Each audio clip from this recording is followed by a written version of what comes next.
Donald Trump and Mike Tyson. Donald Trump and Dana White. Donald Trump at the WWE. A future president. A former president. Whenever I see Donald Trump at a UFC event, I'm so surprised. I'm so moved by it for some reason. And it made me wonder, why does Donald Trump like combat sports so much? And the answer that I got is not as straightforward as you think it is. In order to understand his interest in the combat sports scene, we need to go back all the way to his childhood. Before Donald Trump, there was Daddy Trump, which was a very, very rich guy, as you can see. And obviously, Donald Trump is a trust fund baby. Everybody knows that, right? And as you also know, trust fund babies, very often, they don't really strive for greatness because they're already born in so much greatness to start with that they don't really have much to aim for. But that's where Donald Trump separates himself from the mix. Donald Trump's father, a very busy businessman that was not always available, so naturally his sons did everything to impress him, and he used that in order to instill in them a hunger for greatness. From young, Trump's father instructed him and his brothers to act like killers. Not only to act like killers, but have the psychology of a killer. Well, if you put two and two together, there was someone else that was trained to be a killer, for real, but in the ring. The baddest man on the planet, Iron Michael. And you see, Trump was fascinated by Mike Tyson, not because of his ability to beat people up in the ring, but what was behind it.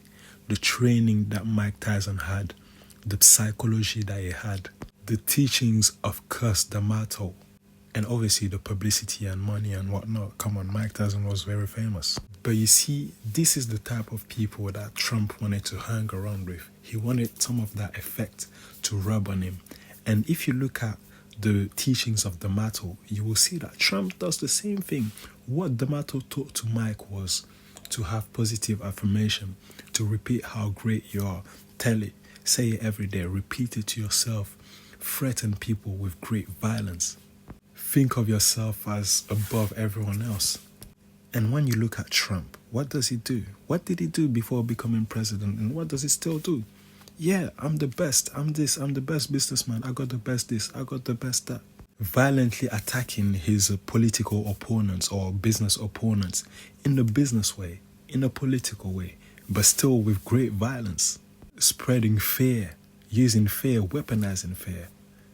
Just like Cus taught Mike Tyson, he weaponized fear. He weaponized fear of his opponents in the political arena, in the business arena. Oh, and by the way, for you younger listeners, if you didn't know, boxing actually saved business for Donald Trump. Yeah, he used boxing and Mike Tyson specifically to promote his properties, his hotels, his brand. Yeah. So of course he's going to love boxing. Of course he's going to love combat sports. I mean, who wouldn't? You're learning a psychology, a way of thinking, how to be a killer, and on top of that, you're getting paid? Hey, I want that too. Trust me, you would see me at every event. I'm telling you, I would love it too. But hold on, guys, this is not everything. He still benefited furthermore from the combat sport industry. You see, Donald Trump and Mike Tyson, they had a tumultuous friendship, but they still stuck for one another. When Mike Tyson was accused of rape, Donald Trump stood up for him. Even though even after that, Mike Tyson went to another promotion and whatnot, they still had a certain level of respect, admiration, and friendship for each other. And when Donald Trump came out for the first time and said that he wanted to become a president, Mike Tyson supported him. And Mike Tyson is still Mike Tyson, a black Muslim. A black Muslim supporting a quote-unquote racist. That's a big deal. That's a good image for Donald Trump. Don't you think that boosted his political campaign? Don't you think that he got more fans for that? Exactly. Guys, I need you to stay focused because now we're going to get to the good part. Because a lot of people don't know, but at some point, the USC was about to get eradicated. It was really bad.